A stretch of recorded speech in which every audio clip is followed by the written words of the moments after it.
Olá, amigos! Disciplina de Escola e Cultura. Iniciamos aqui o nosso primeiro encontro para essa disciplina com um convite inicial para que vocês inscrevam-se no meu canal, dê um curtir, né? Dê um like, comente o vídeo depois, contribua nesse processo de fortalecimento e assim também se inscreva no canal dos outros professores. Essa disciplina nós vamos abordar esse tema de escola e cultura, nós vamos viajar um pouco no tempo, fazer uma análise comparativa com os dias atuais. Então, nós vamos aqui estabelecer essa navegação na busca do fortalecimento da disciplina, dos conteúdos que vocês estão adquirindo aí, conhecimento nas aulas com a Univesp. Trazendo aqui para esta videoaula e para outras que virão, o acompanhamento em si da disciplina. Nós vamos buscar também solucionar algumas questões desses questionários, dessas atividades avaliativas. A ideia é somar, é contribuir, e eu tenho aqui também essa visão de que nem sempre nós estamos corretos, uma vez que a disciplina ela é de humanas, ela não é de exatas, então humanas é a interpretação. Então nós aqui entendemos, colocamos aí os nossos conceitos, os nossos pensamentos e estabelecemos aí então essa discussão. E iniciando essa discussão eu trago aqui a civilização e cultura, ciência e educação, que são os conceitos essenciais para que estabeleçam os elementos que regulem a relação, e que na prática regula a relação dos indivíduos na sociedade, dos grupos, e assim formamos toda uma cadeia, que são as cidades, antes vilas, comunidades e hoje Estado, nação. Então, fortalecendo essa operação de Estado, que é realizada através da ação dos homens, na cooperação dessa cultura, algo cultural, uma ação cultural em cooperação com o Estado. Então, atribuindo esse papel dos intelectuais, dos pensadores,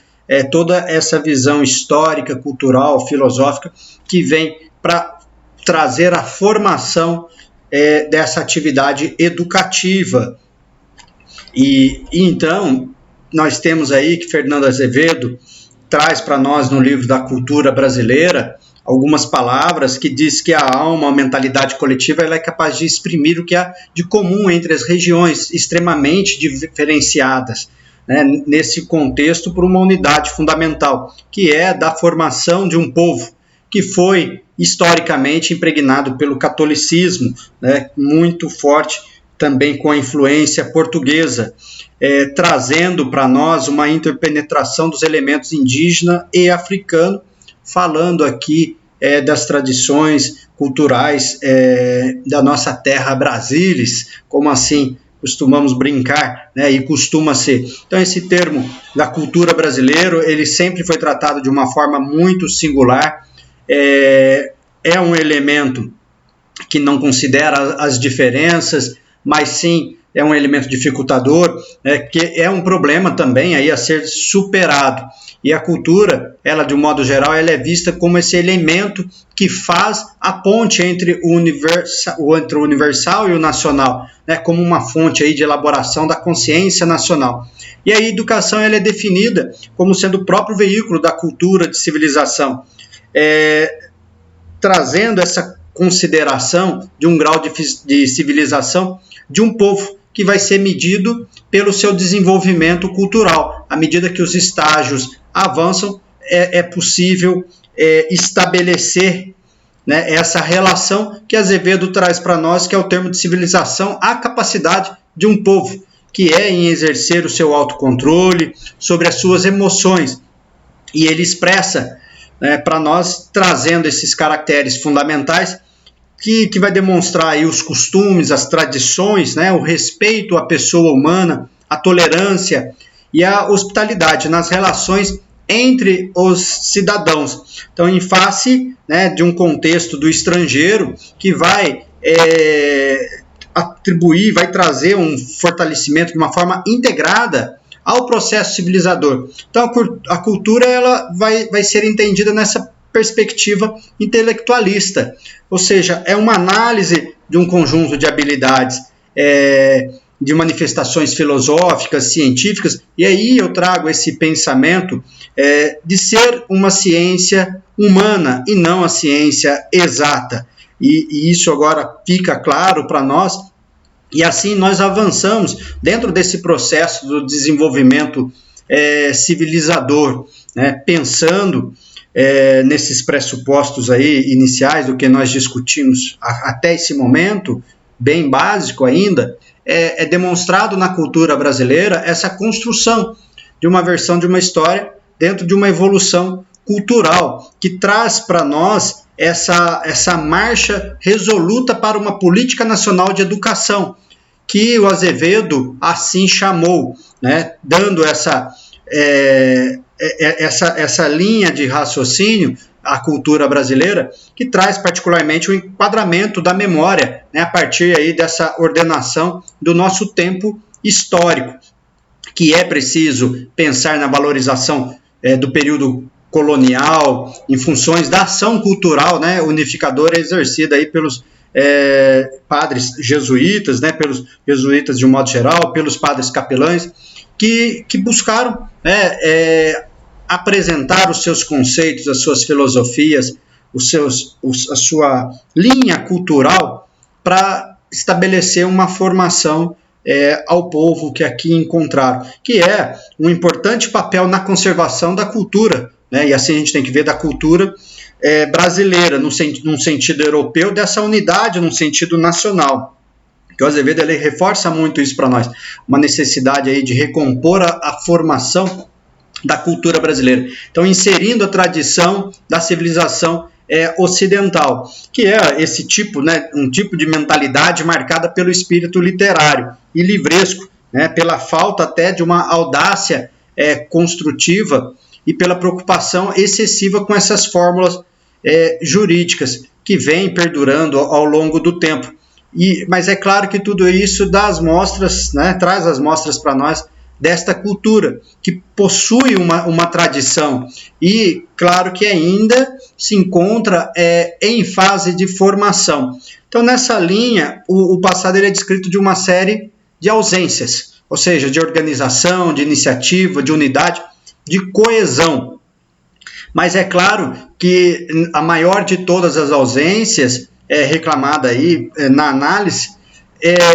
num contexto anterior à era Vargas, é a ausência de um sistema nacional e unificado de ensino, que aí ele faz menção, trazendo para nós essa dispersão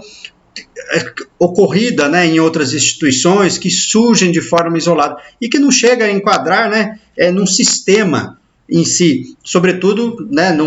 de um caráter fragmentado dessas iniciativas e das reformas, que completa essa ausência de uma política de educação que daria para registrar, para fortalecer, estabelecer um processo de escola, de cultura, né, trazendo para nós essa reforma de uma instrução pública que ela foi ser lá implementada a partir da década de 20 e que não traduz, né, uma política orgânica para as elites, né, que seriam traçadas para as elites governantes. Mas essas tendências pessoais dos educadores foram determinadas aí à sua própria conta, no sentido de trazer ideias novas. E aí é definido esse caráter das reformas, dentre as quais aqui destaca-se até por Azevedo, no livro, né, A Cultura Brasileira, a do Distrito Federal, no período de 1927 1930, e que o próprio Azevedo coordenou, então considerada a mais revolucionária, a partir daí, né, a sua maior repercussão. E no aspecto revolucionário, foi justificado pelo entendimento deste conjunto das reformas como um movimento de caráter até local, mas nas suas origens, ela nacional com seus propósitos e nos efeitos, e marcou a visão do autor, né, e essa fase mais importante do desenvolvimento de uma política nacional de educação. Então, como nós observamos, é importante insistir em analisar cada contexto histórico a partir do que deveria ter sido feito em matéria de organização do ensino, num sentido de formulação desse sistema nacional. E aí traçar, né, e retraçar as bases de um projeto modernizador, como proposto pelo Azevedo, né, o Fernando Azevedo, que foi passível de um enquadramento nessa política centralizadora do governo Vargas, que, no entanto, foi revelada aí através de um movimento educacional que ele próprio liderava. Então, nós destacamos o termo de modernização conservadora, e aí qualifica a política educacional de Gustavo Capanema, que foi ministro da Educação lá no governo Vargas, durante o Estado Novo. E esse termo expressa para nós a conciliação de duas orientações aparentemente paradoxais, né, dentro desse aspecto modernizador de uma política educacional, que vai revelar para nós um sistema de ensino forte e abrangente. Então, nós precisamos pensar nessa concepção conservadora acerca de um ensino, da arte, das manifestações culturais, que acabou até servindo a interesses utilitários, né, e que muitas vezes as ações, os pensamentos,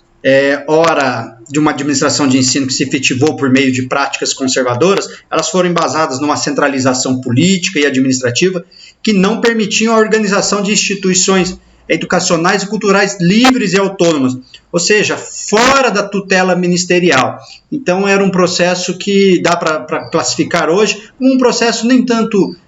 democrático, assim falamos, né, o Estado democrático de direito, e eu entendo que não foi exercido como deveria ser, como isso vem ser, é claro, proposto já mais adiante na Carta Magna, né, na Constituição de 88. Então, esse lado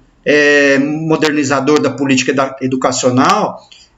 de Capanema, Azevedo apaga a força do embate com esses grupos conservadores, que até resultou no seu alijamento do Ministério da Educação. Então, restringiu os espaços de atuação nesse movimento de renovação do ensino. E aí fortalece esse pensamento do que o Azevedo tinha ao movimento, né, que ele liderava da própria obra, de um lugar aí privilegiado. Então, os espaços da educação foram restringidos. E aí nós destacamos esse aspecto modernizador que revela esse sistema forte, né, para nós. E trazemos que a fase mais importante do desenvolvimento de uma educação nacional da educação, que foi lá a partir da década de 20, que é essa renovação educacional, ela é apresentada como um marco, que dá a chave para delimitar o que se considera passado, ou seja, para demarcar as grandes questões do presente e, finalmente, para definir o que se aponta para o futuro. Então, é a geratriz do grande movimento renovador da educação brasileira, que nós podemos pensar dentro dos diversos projetos de uma reforma de ensino, que foi essa reforma também aí que eu já citei, do Distrito Federal, de 1928, que foi dirigida por próprio, né, Azevedo. E ela é alcançada a categoria do ponto culminante do processo da renovação do movimento educacional no Brasil. E acaba legitimando a própria atuação, né, reforçando os feitos, né, e demonstrando toda a abrangência e amplitude dessas realizações. Então, essa obra de Fernando Azevedo, ela traz para nós essa série de informações, abre, né, essa visão para um processo de diferenciação do campo político iniciado pela Revolução de 30, né, que foi consolidado no período do Estado Novo. Então, se nas décadas de 20 e 30 os intelectuais, entre eles os pioneiros, marcavam presença num cenário político, né, atuando no aparelho de Estado e defendendo esse direito de intervir nas organizações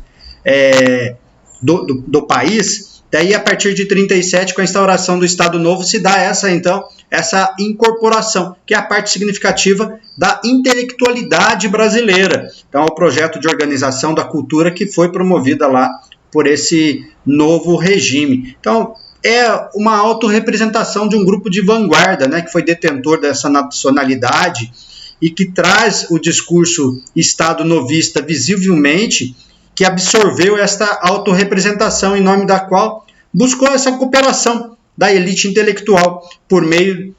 de um chamado que visava sempre, né, diluir as fronteiras do homem de letras, o homem político, assim colocado. Nos encontramos na próxima aula, na próxima videoaula do acompanhamento, e também não se esqueça, né, de se inscrever no canal, curtir, dar aquele like, comente. E também vamos buscar aí a resolução de algumas atividades avaliativas no processo de fortalecimento da disciplina. Um forte abraço.